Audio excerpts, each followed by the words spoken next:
Good morning and welcome to the 91 Day Business Spotlight Live. I'm your host, Jonathan Mast, and today I've got with me Bill Crawford from Rainmaker. And Bill's going to share with us a little bit about his business. If you're new catching our live stream and you're wondering, what in the world is this 91 Day Business Spotlight Live? Well, for 91 days, I'm going live 2 to 3 times a day with some of my favorite entrepreneurs, some who I've met like Bill and some who I've never met, but we're going to help promote their businesses by going live and showing how easy it is to pop on video and share. So, Bill, thanks so much for joining us today.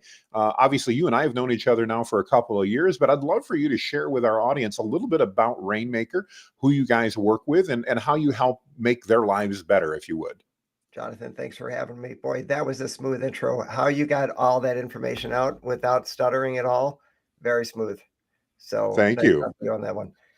Let's see. So we help basement waterproofing and foundation repair contractors grow and take their business to the next level. We do that through our strategies and systems of digital marketing and all different kinds of disciplines. Really passionate about what we do. And I got to tell you, it's a lot of fun. Well, I have had the blessing to meet you and your team, so I know a lot of the people on your team and that, and I know you guys do an amazing job for basement waterproofing and foundation repair companies. Talk to us a little bit about that's a very unique niche. How did you guys get into that niche, Bill? Did there something particular that drew you in, or what caused you to pick that as a niche to focus on? Absolutely. I owned a basement waterproofing company for 15 years, and Ah, okay. yeah, I spent my own money learning and mastering the trade of internet marketing.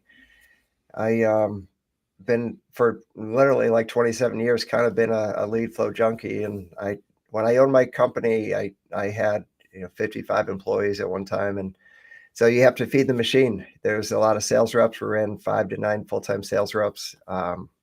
We had canvassing departments. Gosh, I had 900 telemarketers work for me over those 1500 or 15 years. Wow. Dropped like 9 to 10 million mailers a year. Ran infomercials on HGTV. So 25 to 35 shows a year with big department doing that. So when the internet came along, imagine all the hustle that it took to create and run all that lead generation stuff. So when the internet came along, to think that you could just type stuff at a keyboard and create websites and landing pages and funnels and do stuff on Google ads and Facebook ads and on and on. Wow. Like I really fell in love with internet marketing. I hired the best coaches around. They're still phenomenal coaches. Perry Marshall kind of brought me into this business, Hmm. like what, 15, 14 years ago, and got really good at it. And so for a while, for 2 years, really, I was doing internet marketing and running my basement waterproofing company. And I kind of knew it was just going to be a matter of time before I opened the internet marketing company. I had a key employee who was in charge of scheduling, confirmation, and so on. I would make sure that he would join me with these many webinars that we learned from, and we kind of learned it together. He's still with me, which is fun. So Absolutely. that's how I got into internet marketing, and that's how I picked my niche as well. I when I talk to prospects and clients, like I know what they're dealing with. I understand the cynicism. I've been on the other side of the desk where people are trying to sell me stuff all the time. And because of that, and because I was a franchisee, so a Okay. franchisee, it involves a lot of reportings. So there's daily, weekly, monthly, quarterly, and yearly reporting. And I was in a franchise network that was just highly, highly managed.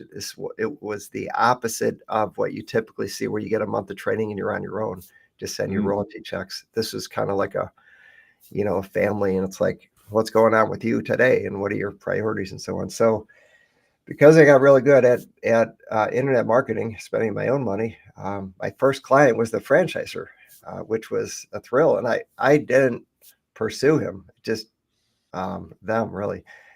They brought it up in a phone conversation, and um, I said, whoever's doing your internet marketing, they're not doing very well. I just want to let you know that. I had no intention of trying to hire them, so to speak. I didn't have a package or a plan. And he said, well, can you do better? I said, I know I can do better. So that was my first client. That's how I got involved with internet marketing, and that's why I picked the niche that I'm in. Well, thank you for sharing the story, and a really compelling story it is, obviously, to hear that you know the business and that. That brings a question that we get fairly often on these lives as we interview other agencies. And as you know, on my podcast, I tend to interview agencies as well. And one of the questions that always comes up, Bill, is why should they pick somebody in that specializes in their niche as opposed to picking a generalist agency to help them out? Can you help answer that question for our viewers as to, why is it important? Because I believe it is, but why is it important from your perspective to hire an agency who specializes in the type of business that you're running? For sure. I talked to two prospects yesterday, very different places, and I was looking up one of them, and I said, "Hey, we spoke about a year or two ago." And she says, "Yeah, I know." And she says, like, "Well, my owners a few months ago hired like a generalist local agency." And I was like, "Oh, you should have like talked to me." And then she's like, "Oh, I tried to," and all that kind of stuff. I started asking her questions, and they're basically doing. They made a new website, and they're doing Google Ads, and so they have two Mhm. locations. And it's like, well, what's the plan for that second location? And she couldn't answer. And I said, "Well, I can kind of tell you don't really have a plan based on your answer." She said, "Well, I have an answer. It's time. Over time we're going to rank higher." And I was like, that's not really a plan. Time's working for everybody else, and everyone else has probably been doing internet marketing a whole lot longer than this new second location that you have. And I was like, we have a proven track record in this space to get your Google listing and your second Google listing to rank very, very high. And I could show you examples of our work. The big answer is all of our work. And by the way, I dabbled. We had an office in the suburbs of Chicago on a main street, in a fairly big suburb, and so it was fun for people to stroll in, and I could hear. Sometimes they'd have to sign a non-disclosure agreement because they had an idea that was going to change the world and they were going to make millions.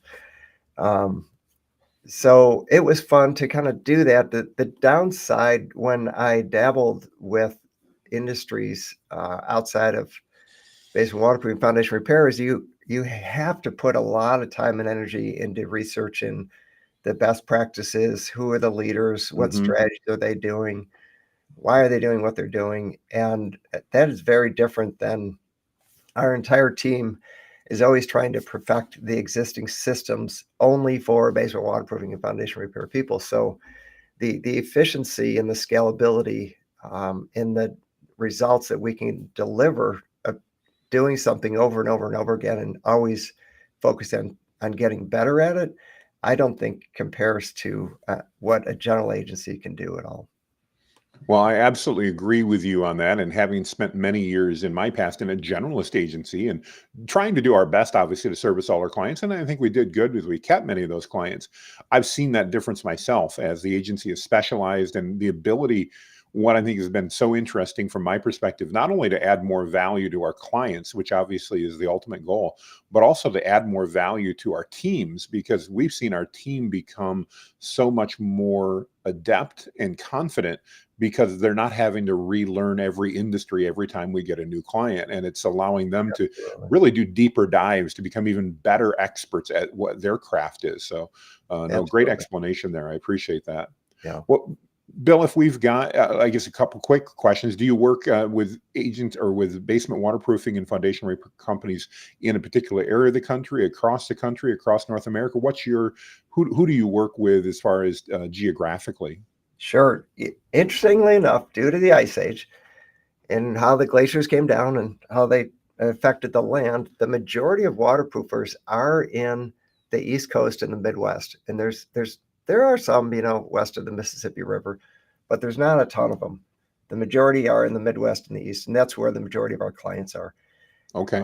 I'm very involved with the Basement Health Association, which is the industry for basement waterproofing folks, and the membership reflects that as well. So a lot of people they don't know that, but that's just how it is Yeah, all over that's the very interesting. I hadn't thought of that either, but you're right. I now that you come to say that, I've lived in the Midwest my whole life, so I've been familiar with basements and don't really think of that, even though I travel.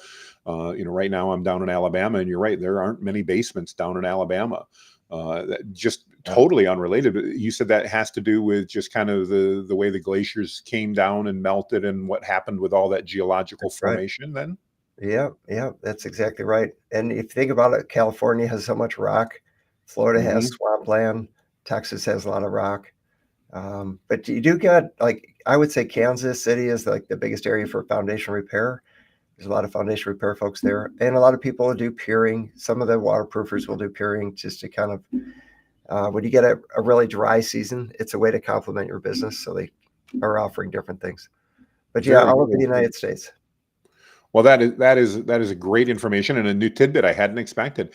So, Bill, if we've got a basement waterproofer, foundation repair company, they're listening and they're thinking, I'd like to find out what Rainmaker could do for us. What does that process look like? Is it, if they want to just ask some questions and learn more about you, what's that process look like to them? What should they expect? For sure. Yeah, I'm really passionate about just, educating people as far as what their online presence is.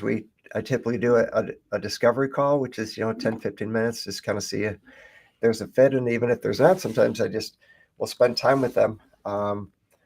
So then if we take it beyond that, what our team does is we do quite a bit of research for somebody, and we prepare a report, and it's easily like 10 to 20 pages, and then I review that over Zoom with them to show them what their online presence looks like, what I see as their opportunities. I could show them examples of what we've done for other people, and I could offer our packages. And if it makes sense, if it's a fit, great, and if it's not, I hope they learn something that they could take with them, either work they could do for themselves, or pass it along to an agency that they're working with.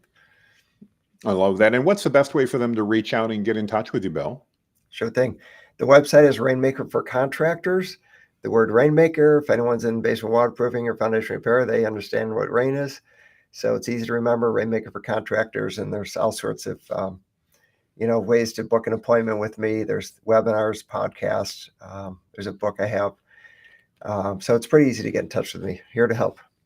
Fantastic. Well, Bill, I want to thank you for joining us today and sharing about that. I really appreciate your knowledge and some of the tidbits you shared. And I want to encourage you, as I mentioned, we interview entrepreneurs and businesses here on the 91 Day Business Spotlight Live. Some of them I know, some of them I've never met. Bill's someone I've known for a couple years now. We met through a mastermind group, and Bill's the real deal. So if you're looking for somebody that has great character, great skills, and understands the basement and waterproofing industry, reach out to Bill and his team and at least have a conversation. I'm confident it'll be worth your 10 to 15 minutes. So, Bill, thank you again. We really appreciate you, appreciate your time. And we want to thank our audience too, whether you're catching us live now or you're catching the replay. We thank you for your views. And remember, we're doing 2 to 3 of these every single day for the next 91 days, 130 plus total. We've already got over half of those sessions are booked. So if you're a business owner and you'd like to be spotlighted, just like Bill was today, reach out in the comments, come to me, and I will get you a link and we'll get you scheduled.